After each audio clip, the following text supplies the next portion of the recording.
नमस्कार, मैं हूं राजीव रावत। न्यूज नशा में आपका स्वागत है। आपको ध्यान है ना इमरजेंसी?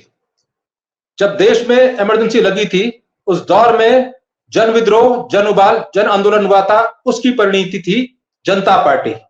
1977 में इसी जनता पार्टी ने भारत में पहली गैर कांग्रेसी सरकार बनाई थी और उसके राष्ट्रीय अध्यक्ष जयप्रकाश बंधु, जो हमारे साथ जुड़ेंगे। जनता पार्टी ने इस समय जो सत्र चला, इस सत्र को लेकर गंभीर टिप्पणियां की है। दुखी है जनता पार्टी। जो कुछ तस्वीरें राज्यसभा और लोकसभा में दिखाई दी। जयप्रकाश बंधु जी हमसे जुड़ेंगे तो उनसे समझेंगे, क्योंकि उन्होंने आज जो चीजें जारी की है मीडिया के सामने, उसमें उन्होंने दुखी मन से कहा है कि ये तस्वीरें देश के स्वास्थ्य के लिए उचित नहीं है। ऐसा पहले होता नहीं था।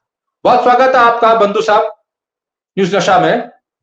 जो वर्तमान संसद चली और अचानक स्थगित कर दी गई, इसको लेकर आप दुखी हैं? जो तस्वीरें दिखाई थी, क्यों? देखिए राजीव जी, जो संसद का के लिए 12 तारीख तक का सत्र 12 तारीख तक चलने के लिए कार्यकाल निर्धारित था, ठीक है ना। सत्र को 9 तारीख को ही समाप्त कर दिया गया, क्योंकि 3 दिन पहले सत्र का समापन में समापन आप कह सकते हैं, सदन से नदारद। समापन आप कह सकते हैं, लेकिन समापन शब्द इसलिए नहीं कह सकते कि समाप्त कभी नहीं होती, उसको स्थगन कहते हैं हमारी भाषा में। आप तो नेताजी आप कह सकते हैं जी। वही ना सत्र का स्थगन जो हुआ, तो जी जी, प्रधानमंत्री जी को समापन भाषण देना होता है, ठीक है ना। ये परंपरा रही है, संसदीय परंपरा रही है कि जब भी कोई किसी सत्र का सत्रावसान होता है तो प्रधानमंत्री जी सदन को संबोधित करते हैं। नरेंद्र मोदी जी ने ऐसा नहीं किया, पहली चीज तो ये। दूसरी चीज कि 3 दिन पहले सत्रावसान हो गया, ठीक है। तो और सबसे महत्वपूर्ण चीज है कि लोकसभा या राज्यसभा में हमारे जिनके कंधों पर, जिनके ऊपर लोकसभा की कार्यवाही की जिम्मेवारी है, जिनके कंधों पर राज्यसभा की कार्यवाही की जिम्मेवारी है, उन लोगों ने अपने दलीय भावनाओं से ऊपर उठने का कभी यत्न नहीं किया। उनके आचरण, जो हमारे महामहिम उपराष्ट्रपति और राज्यसभा के सभापति जगदीप धनखड़ जी हैं, उनके आचरण कहीं से भी लोकतांत्रिक राज्यसभा में नहीं दिए।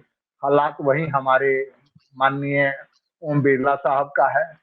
उन्होंने भी लोकसभा में जो कुछ भी किया, वो चीजें कहीं ना कहीं एक तरह से ऐसा लगा कि वो एक तरह से बिल्कुल दलीय भावनाओं से ऊपर नहीं उठ पाए।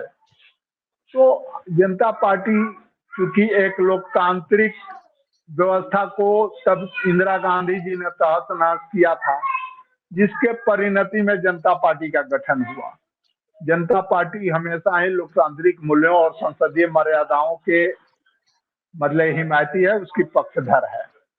अब रही बात की, क्योंकि हमारे सांसद विधायक संसद में नहीं है, फिर भी एक ऐतिहासिक पार्टी होने के कारण देश की राजनीतिक परिस्थितियों पर चर्चा परिचर्चा या कमेंट करना तो एक राजनीतिक दल के रूप में जनता पार्टी का कर्तव्य बनता है ना जी।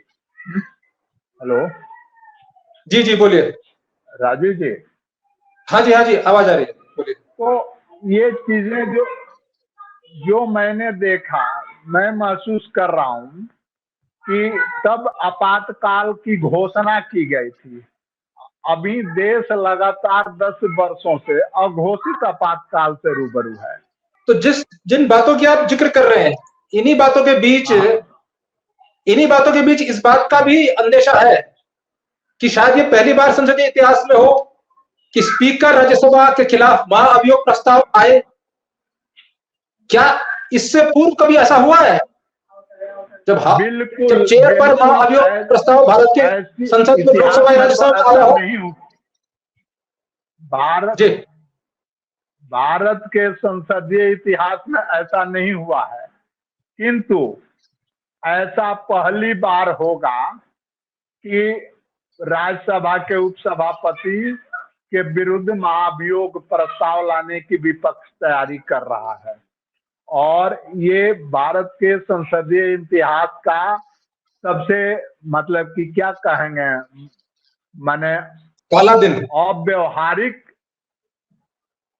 माने पहलू ये होगा, ये ऐसा होगा कि जिसको आप मतलब कि शब्दों में बयान नहीं कर सकते कि क्या मतलब कि what are going to happen, ठीक है, अच्छा ना।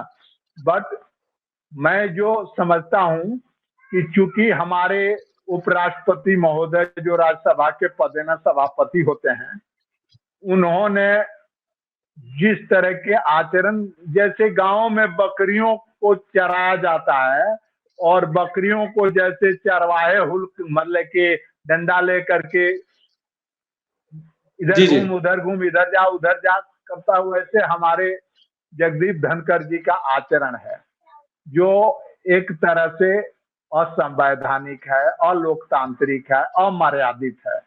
मैं महामहिम है, उनके बारे में बहुत कुछ नहीं कह सकता, लेकिन अगर हमारे यहाँ हम जिस परिवेश से निकलते हैं, यहाँ एक भोजपुरी में कहावत है कि देवता होयन त का लौका खइहन।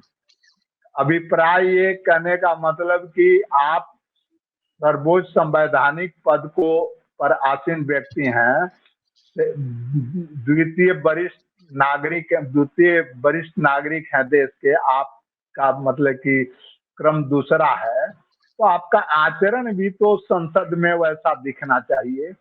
हमने ये भी देखा है कि पहले जो राज्यसभा के सभापति होते थे, जो उपराष्ट्रपति जी लोग, वो सदन में उपसभापति के जिम्मे ही सदन की कार्यवाही सौंप देते थे, वे लोग कम आते थे, ठीक है, अच्छा ना। क्योंकि यहाँ हुआ है कि जो उपसभापति हैं वो जनता दल यूनाइटेड के हैं, तो सरकार को ये भय होता है कि भाई कहीं वो मतलब कि उनको कार्यवाही का पूर्ण अधिकार दिया गया, उनके नेतृत्व में कार्यवाही का संचालन हुआ, तो कहीं कुछ गलत न हो जाए। जबकि हमने देखा है कांग्रेस की सरकार रही हो, जनता पार्टी की सरकार रही हो, या खुद भारतीय जनता पार्टी की सरकार रही हो अटल बिहारी वाजपेयी जी के जमाने में, या जनता दल की सरकार रही हो, सभी सरकारों में राज्यसभा की कार्यवाही उपसभापति ही संचालित करते हैं। लेकिन हम तो देख रहे हैं कि जगदीप धनखड़ जी एक दिन भी अब्सेंट नहीं हो रहे हैं, वो लगातार जमे हुए हैं, और जमे हुए हैं इसीलिए जमे हुए हैं कि ताकि विपक्ष को कैसे डेमोरलाइज किया जाए, विपक्ष को कैसे मतलब कि बोलने से रोका जाए, उसकी माइक को ऑफ कर दिया जाए, न जाने क्या क्या हो रहा है उस सदन में जो पहले नहीं होता था। ये जो कुछ भी हो रहा है हमारे समझ से ये पहली बार हो रहा है, और इसके बाद फिर मतलब कि इतिहास में भी ऐसा नहीं होगा। राजीव जी, अच्छा, ये मैं आपसे समझना चाह रहा था कि बात ये धनखड़ जी की नहीं है। यदि अविश्वास प्रस्ताव आता है या इसकी चर्चा होती है, तो ये तो पूरे देश के जो संवैधानिक इतिहास है उसके लिए एक समस्या होगी। ये पूरी दुनिया की मीडिया रिपोर्टिंग में कि भारत के उपराष्ट्रपति जो सिटिंग पदेन सभापति हैं राज्यसभा के, उनके खिलाफ महाअभियोग प्रस्ताव आया। क्या इससे बचने का कोई उपाय है? नहीं, बचने का उपाय तो है, लेकिन बचने का उपाय है तो ये इसके लिए जो एक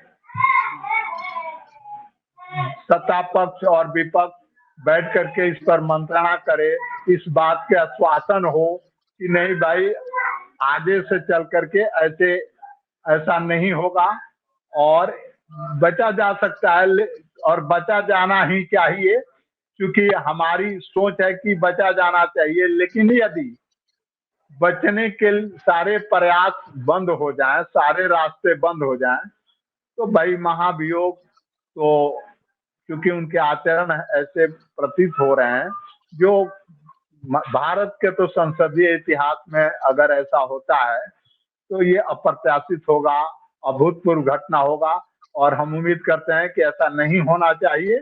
लेकिन इसके लिए जिम्मेवारी सत्ता पक्ष की भी है, ठीक है, ना। आपको ध्यान होगा जी, आप ही की जनता पार्टी के नायक थे, बाद में अलग हो गए थे, कुछ समय कांग्रेस में भी रहे। हेमंत नंदन बोगड़ा, एचएन बोगड़ा जो यूपी के मुख्यमंत्री भी रहे, भारत सरकार के मंत्री भी रहे।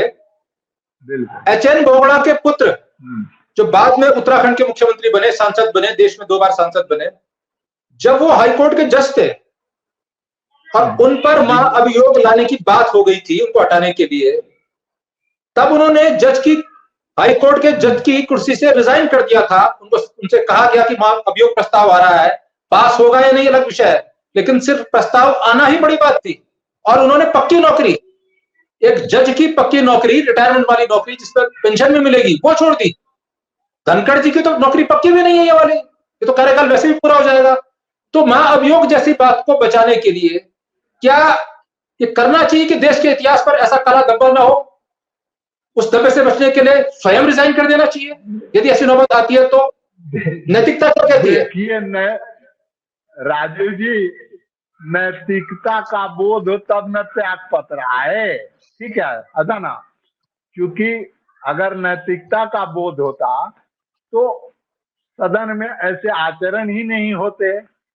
हमें नहीं लगता कि धनखड़ जी नैतिकता के या महाभियोग के मतलब कि प्रस्ताव आने के कारण त्याग पत्र देंगे। वो ऐसी संभावना नहीं है, ठीक है, ऐसा ना?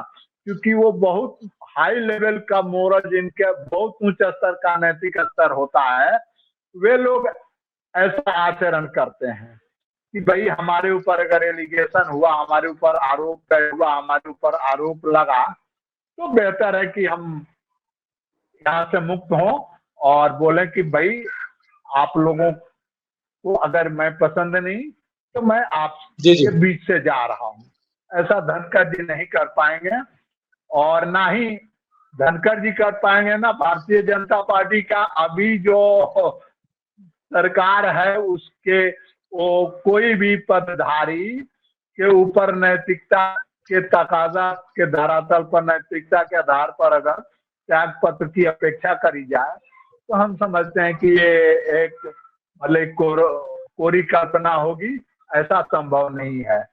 सत्ता के गलियारों में आपके बहुत सहयोगी हैं, क्या ये जो अचानक अनिश्चित काल के लिए स्थगित कर दिया गया सदन को, इसके पीछे ये बड़ा कारण रहा होगा? क्योंकि सत्ता पक्ष को यह एहसास हो गया होगा कि अगर सदन चलता है 1-2 दिन और राज्यसभा में सांसद एकत्र होते हैं तो जिस गुस्से में वो आ रखे हैं उस कोप का परिणति शायद ये प्रस्ताव है जो फिर ये नोटिस दे दिया जाए 50 सांसदों के, राज्यसभा के सांसदों के साइन के बाद वो नोटिस दे दिया जाए और 14 दिन के बाद उस नोटिस पे अमल हो, वोटिंग हो। उससे शायद ऐसी अप्रिय स्थिति से बचने के लिए या फिलहाल गुस्सा शांत करने के लिए सदन का अनिश्चितकाल स्थगन कर दिया हो। लेकिन क्या उसके बावजूद भी ये नोटिस सर्व हो सकता है? क्या ये लोकसभा सचिवालय, राज्यसभा सचिवालय या राष्ट्रपति भवन ये सर्व हो सकता है? अगर ये सर्व होगा तो क्या तुरंत 14 दिन बाद नोटिस की म्याद पूरी होने के बाद आपको राज्यसभा को हाउस का आउट करना पड़ेगा, वोटिंग करानी पड़ेगी, या अगले सत्र जो शीतकालीन सत्र की बात हो रही है नवंबर-दिसंबर तक का आवेदन अक्षयदान मिल गया हो और नवंबर-दिसंबर तक का समय काफी होता है कि सांसदों का गुस्सा तब तक कम हो जाए? इन पहलुओं को भी समझने की कोशिश करेंगे क्योंकि यह परिस्थिति देश के पास पहली बार आई है। संवैधानिक एक्सपर्ट से हम राय ले रहे हैं, उनके साथ भी आएंगे क्योंकि इसमें कई झोल अभी बाकी हैं और कई पर्दे के पीछे की कहानी और जो सिस्टम है, क्योंकि ये पहले कभी नहीं हुआ, इसलिए उन पन्नों को खोलने की कोशिश कर रहे हैं जहां ये प्रावधान है। फिलहाल आप हमसे जुड़े देशबंधु जी, आपका बहुत शुक्रिया। दीजिए इजाजत, नमस्कार। और आप हमसे जुड़े रहने के लिए सब्सक्राइब करें YouTube पर, फॉलो करें Twitter पर और लाइक करें Facebook पर। और ज्यादा जानकारी के लिए आपको टाइप करना होगा सिर्फ न्यूज नशा।